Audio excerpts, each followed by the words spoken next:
परम मुनि परमहंस श्री सनातन जी हर समय 5 वर्ष की अवस्था में रहते हैं और कोई वस्त्र नहीं धारण करते, दिगंबर। दिग माने दिशाएं, दिशाएं ही जिनकी अंबर है, अर्थात नग्न अवस्था में रहते हैं। ये वर्णन करते हैं कि एकादशी व्रत को हरितोष व्रत कहते हैं। भगवान की प्रसन्नता के लिए, हरिजू की प्रसन्नता के लिए एकादशी व्रत रहा जाता है। प्रायः समस्त वैष्णव जन रहते हैं। जो रसिक जन प्रियाजू के चरणों के अनन्य हैं, उनका एक ही व्रत है, श्यामा श्याम की 8 पहर उपासना करते हुए अपने मन वृत्ति को श्यामा श्याम में समर्पित करना। पर जो एकादशी व्रत रहते हैं परम धन्य हैं, वो हरितोष व्रत है। अब एकादशी व्रत का नियम क्या है और कैसे एकादशी व्रत का फल मिलता है, कई बार चर्चा हुई। बहुत सुंदर शास्त्र प्रमाण के अनुसार श्री सनातन मुनि बोल रहे हैं, जिसे एकादशी रहनी हो और एकादशी का फल प्राप्त करना हो, उसको 3 दिन, एक तो दशमी और एक द्वादशी और फिर बीच में एकादशी, उसको 3 दिन संयम में रहना होता है, तब बीच की एकादशी का उसे फल प्राप्त होता है। जिसे एकादशी व्रत रहना हो उसका नियम है कि दशमी के दिन कांसे के पात्र का त्याग करें। वैष्णव सिद्धांत है कि कभी जिसमें मांस बना उस रसोई का भोजन न ग्रहण करे। मसूर की दाल, चना की दाल, कोदों और कोई भी शाक, शहद, दूसरों का अन्न, दोबारा भोजन और मैथुन, ये दशमी के दिन त्याग दे। एक बार दशमी के दिन भोजन करे 24 घंटे में, क्योंकि एकादशी रहना है। कांसे का पात्र, जिस रसोई में मांस बना उसके भोजन का त्याग, मसूर की दाल, चना, कोदो, शाक, मधु अर्थात शहद और दूसरे के द्वारा दिया हुआ भोजन और दोबारा भोजन और मैथुन क्रिया, इनका दशमी के दिन कभी भी प्रयोग ना करें। इन 10 वस्तुओं से वैष्णव दूर रहे दशमी के दिन।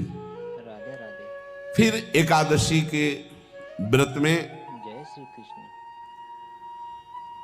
ये पीछे तो हम वर्णन कर ही चुके हैं, कहीं नहीं आया यहाँ कुटू का वो कचौड़ी पकौड़ी और सिंघाड़ा का हलवा और ये दुनिया के खीर और सब। ये एकादशी के दिन किसी भी तरह की गेम आदि क्रीड़ा ना खेले।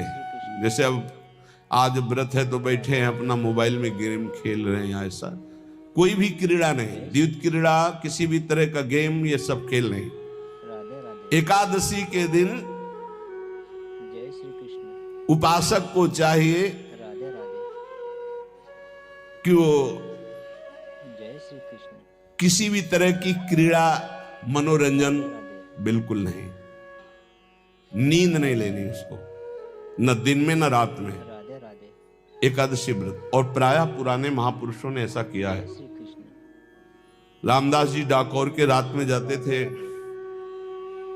रणछोड़ भगवान के यहाँ कीर्तन करते थे जाकर, तभी तो भगवान उनके कीर्तन पर, उनकी भक्ति पर रीझ कर गाड़ी में बैठकर उनके साथ आए थे। पूरी रात जगकर कीर्तन करना, और दिन में तो सोना ही निषेध है। पान खाना निषेध है, एकादशी को बिल्कुल नहीं।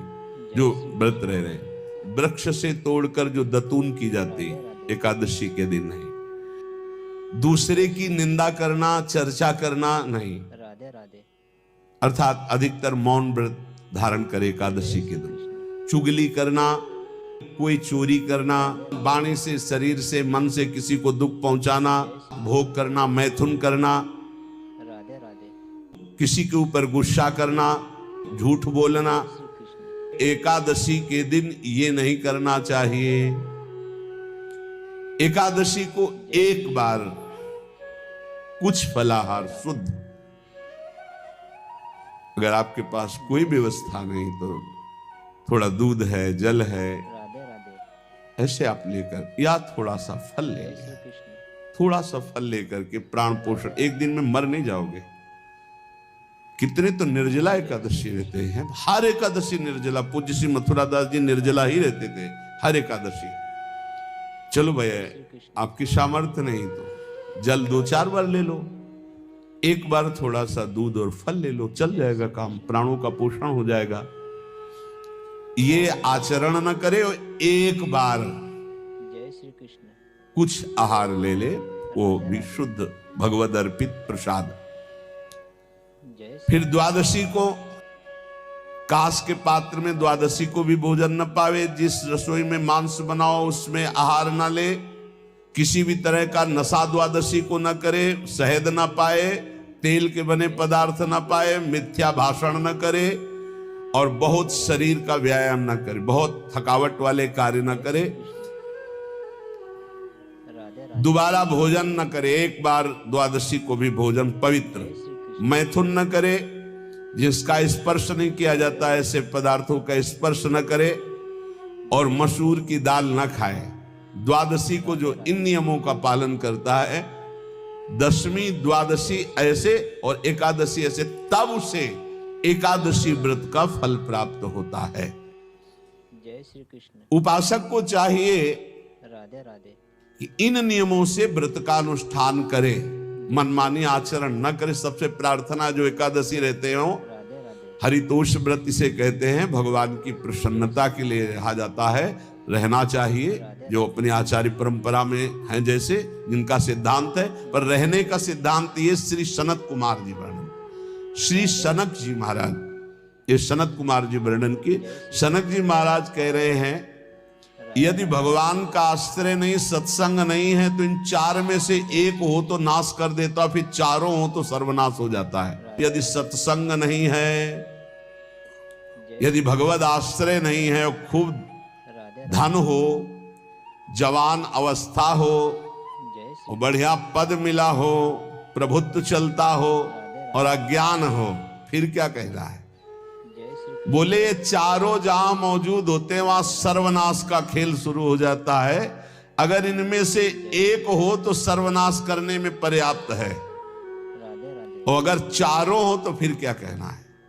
जवान हो, खूब रुपया पैसा हो, कोई पद हो, कोई अधिकार हो बड़ा, फिर और अज्ञानी हो, तो बोले एक नाश कर देगा, फिर चारों तो नाश ही कर देंगे। और अगर सत्संगी है तो ये चारों महान कार्य कर देंगे। जवान है, खूब दूसरों की सेवा, मेहनत पूर्वक धन संपत्ति कमाकर माता पिता की सेवा, परिवार की सेवा,